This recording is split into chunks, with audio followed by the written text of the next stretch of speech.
अस्सलाम वालेकुम पाक व्हीलर्स, मेरा नाम है सुनील मंज और पाक व्हील एक्सपर्ट रिव्यू सीरीज़ के एक और एपिसोड के साथ आपकी खिदमत में हाजिर हूँ। आज हम जिस प्रोडक्ट का एक्सपर्ट रिव्यू लेके आए हैं ये है चंगान ओशान X7 का फेस लिफ्ट। 2022 में मास्टर चंगान मोटर ने पाकिस्तान में X7 को जो है वो लॉन्च किया था और हम लोग आपके लिए उसका एक जो है एक्सपर्ट रिव्यू लेके आए थे। आज की प्रोडक्ट में जो फेस लिफ्ट में चेंजेस हैं मैं ज़्यादा जोर उस पर दूंगा, आपको ये गाड़ी क्यों लेनी चाहिए और इसकी क्या क्या पॉजिटिव चीज़ें हैं, क्या क्या नेगेटिव्स हैं, सब आपको बताएंगे। तो शुरू करते हैं। सबसे पहले फ्रंट की बात करें। फ्रंट में सबसे पहली चीज़ जो आप नोटिस करेंगे वो इसकी ब्लैक क्रोम ग्रिल है।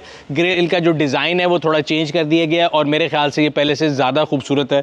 सामने मोनोग्राम जो है वो थोड़ा चेंज कर दिया पहले से। इसके अलावा यहाँ पे सामने आपको रेड एक्सेंट नज़र आते थे थ्रू एंड थ्रू कार के फ्रंट पे, इस साइड पे, बैक पे, उस सब को रिप्लेस कर दिया गया है सिल्वर एक्सेंट के साथ। सो ओवरऑल बाकी फ्रंट की लुक सेम है। हेडलाइट जो है गाड़ी की नीचे हैं, ये बड़े डिसेप्टिव हैं। इसकी जो DRLs हैं वो ऊपर हैं और नीचे जो इसकी हेडलाइट्स हैं वो पहले भी ऐसे था वैसे ही कंटिन्यू किया है और मोर प्रोनाउंस लुक दे रही है गाड़ी की फ्रंट। साइड पे आ जाएं तो एक बहुत बड़ा चेंज जो गाड़ी के व्हील्स में वो आपको नजर आएगा। अब इसके अंदर आपको डार्क ग्रे और SS के फिनिश के अंदर 19 के व्हील्स मिल रहे हैं जो कि 5 स्पोक हैं। बाकी साइड पे आ जाएं, पियानो ब्लैक जो है काफ़ी गाड़ी के अंदर यूज़ किया गया है। ऊपर फिर सिल्वर रंग के आपको रूफ रेल्स मिल जाएंगे। साइड पे जो कैमरा नज़र आ जाएगा जो कि 360 कैमरा गाड़ी में। बॉडी कलर के जो है आपको डोर हैंडल्स मिल जाएंगे। एंड रेयर की तरफ आप आएंगे, ये लाइट्स भी बिल्कुल पहले की तरह ही हैं। काफ़ी खूबसूरत लाइट है गाड़ी की, जिस तरह इलेक्ट्रिक गाड़ियों में चलती है उस तरह थ्रू एंड थ्रू LED चलती है इस गाड़ी के अंदर। रेयर एंड से मेरे ख्याल से कोई चेंज नहीं किया गया, it's 100% same except for this monogram. यहाँ पे बोनलेस वाइपर है, ऊपर आपके पास रूफ स्पॉइलर आ जाता है। नीचे आपको यहाँ पे 2 एग्जॉस्ट मिल जाएंगे जो कि फेक हैं और इस गाड़ी के अंदर एक ही एग्जॉस्ट है। लेकिन एक बात बड़ी इंपॉर्टेंट है, अगर हम देखें तो पाकिस्तान की मार्केट में आने वाली वाहिद गाड़ी है जो कि यूरो 6 कंप्लाइंट है और इसकी जो इमिशन लेवल्स हैं, हम अपने एटमॉस्फेयर के बारे में रोते रहते हैं आजकल के जी बहुत ज़्यादा स्मॉग है, बहुत ज़्यादा फॉग है और हम उसके बारे में और कोई काम नहीं करते। तो हमें अपने स्टैंडर्ड्स को जो है ना वो डिफ़ाइन करना पड़ेगा। तो उस लिहाज से ये गाड़ी जो है यूरो 6 कंप्लाइंट कार है जो कि एक अच्छी चीज़ है, इसके इमिशंस बड़े कंट्रोल में है। एक और चीज़ जो सबसे ज़्यादा डिफरेंट है वो आपको इसमें जो फ्यूचर सेंस मॉडल था, जो टॉप वेरिएंट था, उसमें 5 सीटर मिलता था। अब अगर हम देखें तो जो फ्यूचर सेंस है इसके अंदर 7 सीट्स हैं और इसकी वजह से जो इसकी बूट कैपेसिटी, अगर आप इसकी जो सारी सीटें खोल लें तो वो बड़ी मिनिमल रह जाती है। लेकिन अगर आपको फैमिली के साथ ट्रैवल करना है और 7 सीट्स का फ़ायदा उठाना है तो मेरे ख्याल से इस गाड़ी के ऊपर आप रूफ रेल लगा के अपने सामान को कैरी कर सकते हैं। और वैसे भी बहुत कम ऐसा होता है कि आपको हाईवे वगैरह पर ट्रैवल करना हो, और अगर ट्रैवल करना है और सामान ज़्यादा है तो आप इसको फोल्ड करके, इसका एग्जैक्टली वही साइज़ है बूट का जो कि पहले था। बाकी जो थर्ड रो है उसकी कैपेसिटी मैं अभी आपको टेस्ट करके बताता हूँ। सो this is the thing which is different, because पहले हमने जब रिव्यू किया था तो ये 5 सीटर थी, अब इसमें जो टॉप वेरिएंट फ्यूचर सेंस है वो 7 सीटर है। एक्सटीरियर कलर की चॉइसेस भी अगर देखे जाए तो मुझे एक्सटीरियर का ये कलर बड़ा पसंद है। पाकिस्तान में काला और चिट्टा से लोग आगे नहीं निकल रहे, लेकिन ये कलर भी बड़ा खूबसूरत है और इनके बाकी कलर जो हैं पहले भी जो थे और अभी नए एडिशन के साथ जो कलर हैं वो भी अच्छे हैं। 2 चीज़ों में बड़ी इंपॉर्टेंट है ये गाड़ी, बिकॉज मार्केट में अगर आपको 7 सीटर की डिमांड हो तो ट्रू 7 सीटर जो है वो आपको ये मिलेगी, चेरी मिलेगी, या इसके ऊपर अगर आप चले जाएंगे तो फिर फॉर्च्यूनर में आपको 7 सीट्स की जो है ना ऑप्शन मिलती है। और इन तीनों गाड़ियों में अगर प्राइस वाइज देखा जाए तो सबसे कंपैटिटिव प्राइस के ऊपर ओशान X7 है। और ये थर्ड रो में मैंने एंटर कर लिया है। अब मैं इसको पीछे करके वैसे बैठने का आपको बताता हूँ कि थर्ड रो में फॉर शॉर्ट जर्नी तो बहुत सुकून से आप बैठ सकते हैं, एडल्ट मेरे जैसा भी बैठ सकता है। तो अब मैंने इसको फुल पीछे कर लिया। अगली सीट पे कोई ऐसा मसला नहीं कि अगला बंदा बैठ नहीं सकता। ऑब्वियसली तमाम गाड़ियों की जो थर्ड रो होती है वो उतनी कंफर्टेबल नहीं होती जितनी सेकंड होती है, उससे ज़्यादा फर्स्ट होती है। यहाँ पे आपको साइड पे कप होल्डर दिए गए हैं। AC वेंट यहाँ कोई मौजूद नहीं है, लाइट भी कोई मौजूद नहीं है। सो अब सेकेंड रो भी चेक करके आपको बता देते हैं कि बिकॉज गाड़ी पहले जो है वो 2 रोज थी तो उसमें जगह कैसी थी अब कैसी है। सो अगली सीट को फुल पीछे किया हुआ है। मेरे कद के बंदे के लिए तो एम्पल है, शायद कोई बहुत लंबा बंदा हो तो आपको इस सीट को थोड़ा सा आगे करना पड़ेगा। कुशनिंग अच्छी है सीट की, मैंने पहले भी बताया था कि इसकी जो इन्होंने लेदर यूज़ किया है सॉफ्ट और बड़ा स्मूथ है। बीच में सेंटर आर्म रेस्ट भी है। यहाँ पे अगेन पियानो ब्लैक यूज़ किया गया है। पीछे AC के वेंट हैं। यहाँ पे आपके पास चार्जिंग USB कनेक्शन अवेलेबल है। पिछली सीट के ऊपर बैठ के जो है ना मतलब जर्नी बड़ी कंफर्टेबल है। अगर आगे वाला बंदा इसको फुल पीछे कर ले तो फिर थोड़ा कंप्रोमाइज़ हो सकता है। सो अब इन्होंने टेराकोटा लेदर जो है ना इसका इस्तेमाल किया गया जो कि हमारे यहाँ के वेदर के लिहाज से मेरे ख्याल से बेहतर है, क्योंकि इसके अंदर मिट्टी जो है वो इतनी ज़्यादा जज्ब नहीं होती और आराम से साफ़ हो सकता है। तो ये एक अच्छी चीज़ है। दूसरा ये हैंडल जो है ये भी नहीं था यहाँ पे, तो ये हैंडल ऐड कर दिया गया है। बाकी अगर हम देखें तो ओवरऑल इंटीरियर का लेआउट 100% सेम है जो पहली गाड़ी में था, कोई ऐसा चेंज नहीं है। अगली सीटें दोनों हीटेड वेंटिलेटेड मौजूद हैं। ये अलग बात है कि इस सीट की वेंटिलेटेड का अगर आपको बटन दबाना है तो इसके लिए आपको ड्राइवर वाली साइड पे जाना पड़ेगा। ड्राइवर को अपनी वेंटिलेटेड का दबाना है तो उसको अपने राइट साइड पे जाना पड़ेगा। वो थोड़ा पोजीशन जो है ना ये वेंटिलेटेड और हीटेड सीट के बटन की, वन वुड एज्यूम कि मैं यहाँ बैठूँ और मैं यहाँ वाले बटन दबा लूँ। और ये जो हैंड ब्रेक का बटन है ये अगर उधर चला जाए और हीटेड सीट और वेंटिलेटेड का इधर आ जाए तो बेहतर हो जाएगा। तो शायद चंगान वाले अगले जो इटरेशन है उसमें मेरी ये बात सुन के भी पहले से बेहतर कर लें। अगर चाबी की बात करें, गाड़ी के अंदर जो है कीलेस एंट्री है, you just push this button, और इसके अंदर रिमोट स्टार्ट की ऑप्शन भी है। सो इंटीरियर की तरफ चलते हैं और आपको बताते हैं कि इंटीरियर के बारे में मेरा क्या ख्याल है। अच्छा, अगली सीट में एंट्री एग्जिट मेरे लिए तो बहुत इजी है, बट मेरे कई दोस्त हैं जिनकी हाइट 6+ है और वो इस गाड़ी को यूज़ कर रहे हैं, तो उसके लिए थोड़ा यहाँ पे जो लेग रूम है ना, खासतौर पे ऑन द लेफ्ट नी, वो आपका डैशबोर्ड से टकराता है। ड्राइविंग सीट जो है ये इलेक्ट्रिक है, नो लंबर सपोर्ट। यहाँ पे अक्सर आपको ऐसे बटन मिलते हैं जो ड्राइवर के कंट्रोल के लिए ज़्यादा इंपॉर्टेंट है, जैसे कि यहाँ पे ऑलरेडी ट्रैक्शन कंट्रोल है, हिल स्टार्ट असिस्ट है, डाउन हिल असिस्ट है, इको आइडल का बटन है। तो ये सारे बटन तो बड़ी कन्वेंशनली यहाँ पे होते हैं। हेडलाइट एडजस्टमेंट हो गई, लेफ्ट राइट मिरर की एडजस्टमेंट हो गई, लेकिन ये दो जो है ना स्विच, ये यहाँ पे क्यों है? फिर भी चलें, ड्राइवर के लिए तो ठीक है, उसकी रीच में आते हैं, पैसेंजर वाले अभी भी समझ नहीं आया यहाँ पे क्यों है। ये पुश स्टार्ट का बटन आ गया है, इसको ऑन करें। और एक चीज़ जो आपको यहाँ पे डिफरेंट नज़र आएगी, जो कि मुझे बहुत बेहतर लगती है, जिसका पहले इन्फॉर्मेशन क्लस्टर था ना, मुझे उससे थोड़ा एतराज़ था, उसके अंदर थोड़ा मुझे लगता था कि एक चीप फील आती थी। अब जो इन्फॉर्मेशन क्लस्टर है वो बड़ा at par with other options available in market है, बड़ा स्मार्ट है, और इसके अंदर जो आपको खासतौर पे टाइपोग्राफी भी है ना, वो बड़ी बेहतरीन है। ये जो आपका बेसिकली क्लस्टर है, ये आपको तमाम नेसेसरी इन्फॉर्मेशन प्रोवाइड करता है। अगर मैं आपको यहाँ से दिखा सकूँ, सो यहाँ पे आपको ये बताएगा कि एवरेज इन रिसेंट 50 किलोमीटर में आपकी फ्यूल एवरेज क्या रही है। इसके अलावा ये आपको इंस्टेंट फ्यूल एवरेज बता रहा है, फिर ये आपको बता रहा है एवरेज ओवरऑल फ्यूल एवरेज कितनी है, ट्रिप कितना है, उसको आप जीरो भी कर सकते हैं। और ये TPMS जो कि लोगों को पसंद है, जो है ना एक यूज़फुल चीज़ है। बल्कि इसका स्टीयरिंग व्हील जो है वो पिछली वाली से डिफरेंट है और मेरे ख्याल से बड़ा मॉडर्न और बेहतर है। बड़ा एक जो लोगो बड़ा स्लीकली डिज़ाइन किया गया है, और स्टीयरिंग व्हील के ऊपर आपके जो बटन्स की अगर हम बात करें तो यहाँ पे आपके पास डिफरेंट कंट्रोल आते हैं। आप फ़ोन को यूज़ कर सकते हैं, आप अपने कैमरा को एक्टिवेट कर सकते हैं, आप यहाँ से होम स्क्रीन पर जा सकते हैं। और स्टीयरिंग व्हील के ऊपर एक और जो बटन है, ये बड़े मज़े का है, मतलब फंक्शनैलिटी है इसकी, वॉइस कमांड का। इसको आप दबाएंगे, How can I help you? Please open sunroof. Sunroof opening. तो अगर इसको बंद भी करना है तो मैं वॉइस कमांड से कर सकता हूँ। I am here. Please close sunroof. The sunroof is being closed.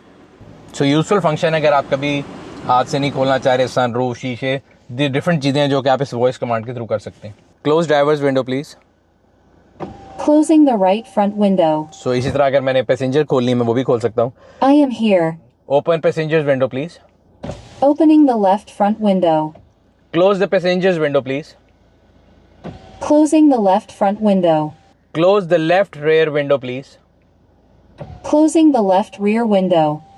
इसके अलावा डिफरेंट गाड़ी के जो आपके मोड्स हैं, अगर आप इसके अंदर नेविगेट करके देखना चाहते हैं कि गाड़ी की इन्फॉर्मेशन जो है वो यहाँ से कर सकते हैं। क्रूज कंट्रोल यहाँ लगा सकते हैं। बाकी डैशबोर्ड का लेआउट 100% सेम है। यहाँ पे हार्ड प्लास्टिक है, इसके साथ थोड़ा सॉफ्ट प्लास्टिक यूज़ किया गया है, नीचे फॉक लेदर है, और इसके नीचे ये आपको पियानो ब्लैक मटेरियल यूज़ किया गया है, और नीचे ये सिल्वर SS टाइप मटेरियल है। तो मटेरियल का लेआउट 100% सेम है, सिर्फ कलर चेंज है। यहाँ पे हार्ड बटन्स हैं, अगर आपको ना याद रहा हो मैं फिर याद कराता हूँ। AC को अगर आपने ऑपरेट करना है तो AC के सारे फंक्शन यहाँ से ऑपरेट हो सकते हैं। इंफोटेनमेंट सिस्टम 100% सेम है, कोई चीज़ चेंज नहीं की गई, ना एंड्रॉयड ऑटो है ना एप्पल कार प्ले है, बट इसके अंदर एक अपना जो है ना, इन्होंने कार ऑटो के नाम से आप अपनी ऐप कर लें तो आपका फ़ोन इसमें मिरर हो जाता है। But I think it needs improvement, अगर वो सेंस में कर रहे थे। बाकी स्पॉटिफाई और डिफरेंट ऐप्स उसमें दे दी गई हैं, और उसमें 360 कैमरा वो भी आपको दिखा देते हैं। इसमें 2D 3D व्यू सारे अवेलेबल हैं। सो ये, और इसकी रेजोल्यूशन भी ठीक है। पहले वाले में मुझे थोड़ा लगता था कि शायद ख़राब है रेजोल्यूशन, लेकिन अगर कंपैरेटिव प्रोडक्ट या जिस लैंडस्केप में जिस प्राइस के अंदर ये गाड़ी खड़ी है, मेरे ख्याल से ये अपनी लीग में, इसका अगर कैमरा देखा जाए जो कि डायनामिक गाइडलाइंस के साथ है और 360 कैमरा है, वो मेरे ख्याल है वन ऑफ द बेस्ट होगा अपनी लीग में। सो लीग की अगर बात करें तो मेरे ख्याल से इस गाड़ी को अगर हम कंपेयर कर लें तो ये C कैटेगरी में आपके पास स्पोर्टेज 200 आ जाएंगे। C+ में मेरा ख्याल है ये और चेरी आएगी। D कैटेगरी के अंदर आपके पास जो आगे आ जाता है फॉर्च्यूनर वगैरह। सो उस लिहाज से ये C+ कैटेगरी में है। तो अगर हम इसकी कंपटीशन देखें तो प्राइस वाइज मेरा ख्याल है ये कम्पीट कर रहा होगा स्पोर्टेज, 200, चेरी, इन गाड़ियों के साथ। एक चीज़ जो इसको एज है, ये 7 सीटर में सबसे लो प्राइस कार होगी। अभी इसकी जो ऑन रोड प्राइस है, बिकॉज गाड़ियों की प्राइसेस चेंज होती रहती हैं, आप मुझे नहीं पता ये रिव्यू कब देख रहे होंगे, तो पार्क व्हील्स के न्यू कार सेक्शन पे जाएं, ऑन रोड प्राइस कैलकुलेटर है, वहाँ पे क्लिक करें और डिफरेंट कंपैरेटर के साथ आप इसको कंपेयर कर सकते हैं। इसकी अगर प्राइस देखी जाए तो 7 सीटर कैटेगरी के अंदर ये और चेरी और फॉर्च्यूनर में सबसे सस्ती है ये। हम लीग वाइज अगर कंपेरिजन करें तो ये 5 सीटर में 200, स्पोर्टेज और हेवल की जो 1.5 है उसके अंदर जो है कम्पीट करती है, क्योंकि 2 लीटर इससे महंगी हो जाती है। बाकी अगर गाड़ी की ओवरऑल कंफर्ट की, हैंडलिंग की बात करें, again it's same as last time, because it's 100% same car, कोई उसमें टेक्निकल चेंज नहीं किया गया, कोई उसमें इंजन चेंज नहीं किया गया। सो इसलिए उसके अंदर कोई नई चीज़ नहीं है। मैं जनरली वैसे बता देता हूँ, it's a 1.5 litre turbocharge car, और इसके अगर हॉर्स पावर के फिगर मुझे याद हैं सही तो 185 हॉर्स पावर प्रोड्यूस करती है और 300 न्यूटन मीटर टॉर्क, जो कि अपनी कैटेगरी में काफ़ी अच्छे फिगर्स थे।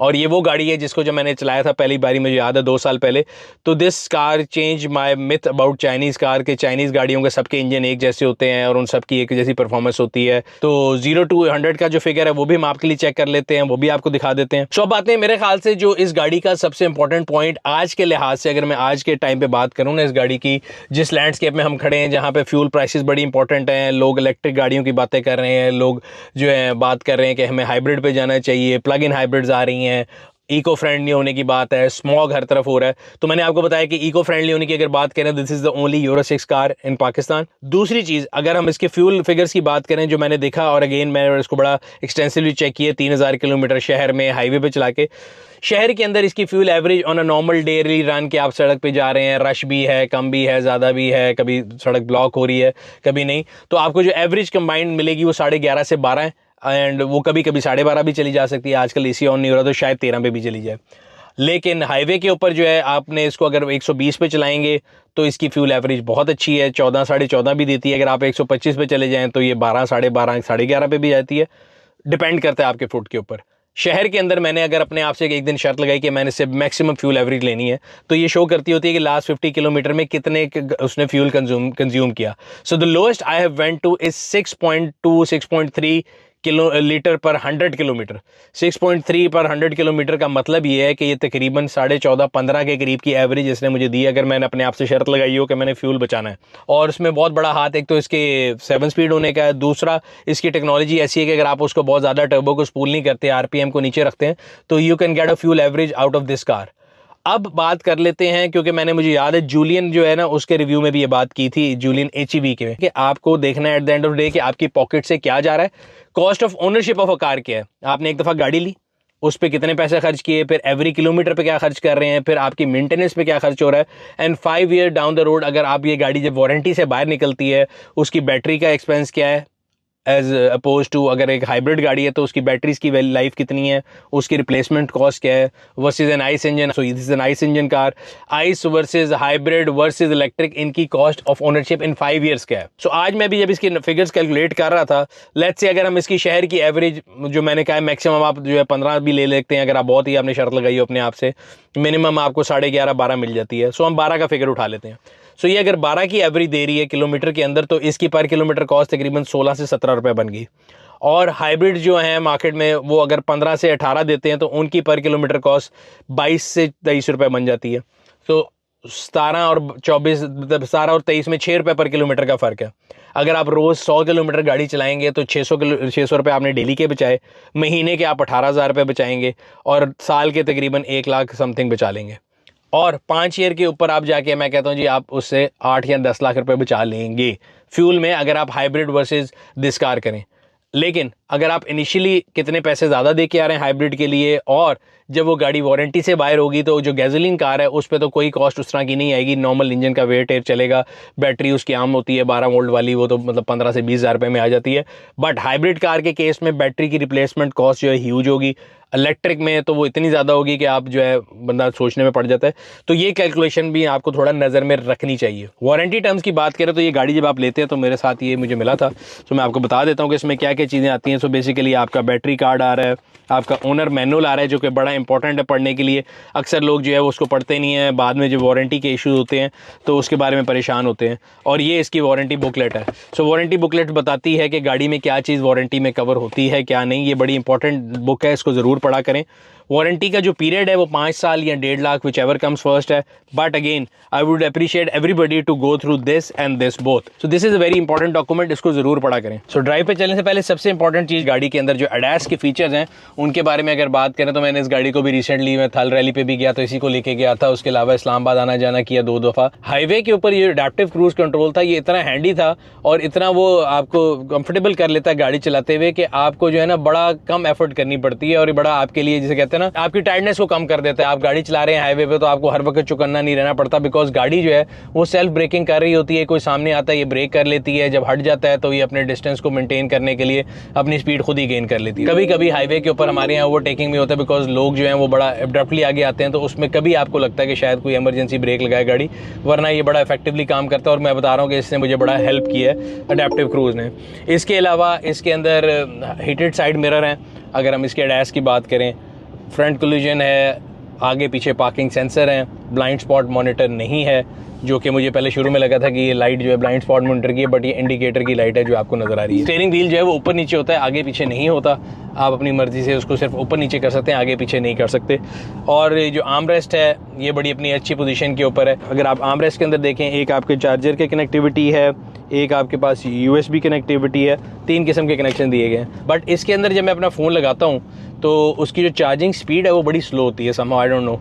मैं अब इसको लगाया अभी 79% पे है and towards end of the review देखेंगे ये कितने % पे गया है। और इसके अलावा अगर हम ओवरऑल बात करें गाड़ी की जो हैंडलिंग कंफर्ट की बात है, अगर आप कोई बहुत बड़ी जर्नी कर रहे हैं, बड़ी का मतलब ये कि अगर आप वन वे इस्लामाबाद जा रहे हैं तो तब तो ठीक है, लेकिन अगर सेम डे आप वापस आना करते हैं तो yes towards end of the journey आपको फील होता है कि यार यहाँ पे थोड़ा सा ना कि मुझे थोड़ा सा टायर्डनेस फील होती है। अगर इसमें लंबा स्पोर्ट ऐड हो जाती तो सोने पे सुहागा वाली बात हो जाती थी। गाड़ी की सस्पेंशन बहुत स्मूथ है।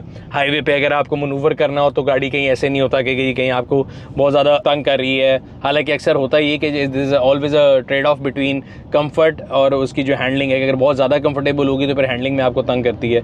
यस, और एक चीज़ जो मुझे फील होती है कि इतनी बड़ी साइज़ की गाड़ी, बिकॉज इस गाड़ी का जो साइज़ है ना वो हमेशा लोग उसको गलत समझते हैं। मैं भी इसको जब आई थी तो मैंने कहा शायद इसका जो वेट है वो बहुत ज़्यादा होगा, लेकिन ड्राइविंग में बड़ी एक जिसे कहते हैं ना लाइट सी फील है, एक नंबल सी फील है। और आई थिंक उसमें इसके इंजन और इसकी टेक्नोलॉजी का बड़ा हिस्सा है। I would give credit to this car के इस 7 सीटर के साथ इसकी जो फ्यूल एवरेज है मेरे ख्याल से वो बेस्ट इन द लीग होगी। तो गाड़ी की जो फ्यूल एफिशिएंसी है वो 2-3 चीज़ों पर डिपेंड करती है। एक तो आपका ड्राइविंग स्टाइल, आप बहुत ज़्यादा हार्ड ब्रेकिंग ना करें, बहुत ज़्यादा हार्ड एक्सीलरेट ना करें। दूसरा, अपनी गाड़ी की मेंटेनेंस के ऊपर जोर दें। अपनी गाड़ी के टायर अगर ख़राब होंगे, लोग कहेंगे टायर कैसे क्या ताल्लुक है। अगर आपके टायर टेढ़े हैं और आपकी गाड़ी की एफर्ट लग रही है तो वो इंजन जो है वो ऑब्वियसली जान ज़्यादा लगाएगा, तो उसकी फ्यूल एवरेज ख़राब होगी। तीसरा, आप अपनी गाड़ी की मेंटेनेंस में इसका air filter, oil filter, Mobil oil जो है टाइम पे चेंज करें। अच्छा मोबिल ऑयल यूज़ करें जो कि आपका ग्रेड मैन्युफैक्चरर जो है ना रिकमेंड करता है उस इंजन के लिए, वो करें। रॉकेट साइंटिस्ट मत बने। Manufacturer knows the car best. उसने जब गाड़ी बनाई है और उसने आपको स्पेसिफाई किया है, ये मैंने आपको बताया था कि ओनर मैनुअल पढ़ें, तो उसका जो ग्रेड है ना वो यूज़ करें। कंपनी की जो वारंटी होती है उसके बारे में भी अक्सर लोगों का ख्याल होता है कि जी हमारे क्लेम नहीं मिल रहा, परेशानी हो रही है, ये हो रही है। अगर आप गाड़ी को कंपनी से मेंटेन नहीं करा रहे होंगे, कंपनी की डीलरशिप पे नहीं लेके जा रहे होंगे, तो वारंटी क्लेम में आपको इश्यूज आएंगे। आप जब उसको लेके जाएंगे वर्कशॉप के ऊपर और अगर आपने 25 डिफरेंट रोड साइड वर्कशॉप से उसको चेंज कराया होगा, ऑयल या सर्विस कराई होगी, तो जब आप मैन्युफैक्चरर के पास जाएंगे वो कहेंगे भाई आप 1 साल बाद आ गए हैं, वारंटी क्लेम बेशक आप शौक का लेके जाएंगे, वो आपसे कहेंगे जी आपने मोबिल ऑयल चेंज नहीं कराया था। सो ऐसे मौके पे फिर वो आपकी जो सेविंग होती है ना, जो कि आप रोड साइड वर्कशॉप पे जाके और जो कंपनी के अवॉइड करके कर रहे होते हैं, वो पेनी वाइज पाउंड फुलिश बन जाती है, तो वो ना किया करें। सो चार्जिंग का मैंने आपसे कहा था कि एंड पे चेक करते हैं, तो पहले 79 थी और अब 80 हुई है, तो ये मुझे लगता है कि वो ज़्यादा इफेक्टिव नहीं है। एक और चीज़ जो आपको अपने जहन में रखनी पड़ेगी when ever you deciding for any car, तो 2-3 चीज़ें मैंने आपको बताया कि एक तो गाड़ी आप जब ले रहे हैं तो कॉस्ट ऑफ ओनरशिप में 3 चीज़ें काउंट होती हैं कि इनिशियल आपने कॉस्ट क्या पे की, फिर आपको पर किलोमीटर कॉस्ट क्या पड़ी और मेंटेनेंस की कॉस्ट क्या पड़ी 3-4 साल में। तो ये तीनों चीज़ें कंबाइन होकर आपको एक जगह पे ज़रूर लेके जाते हैं, वो है कंपनी की डीलरशिप। डीलरशिप की जो नेटवर्क है वो कितना है, डीलरशिप के स्टाफ का बिहेवियर कैसा है, जब आप गाड़ी को लेके जाते हैं तो सेल एक डिफरेंट चीज़ होती है, आफ्टर सेल्स कैसी है। ये था आज का रिव्यू, उम्मीद करते हैं आपको पसंद आया होगा। अगर अभी तक आप लोगों ने हमारे यूट्यूब चैनल को सब्सक्राइब नहीं किया, सब्सक्राइब कर लें, बेल आइकन पर क्लिक कर लें ताकि आपको तमाम आने वाली वीडियो के बारे में नोटिफिकेशन मिलता रहे। आपसे अगली वीडियो में फिर मुलाकात होगी, तब तक अपना और अपने गिरदों वालों का ख्याल रखिएगा। शुक्रिया।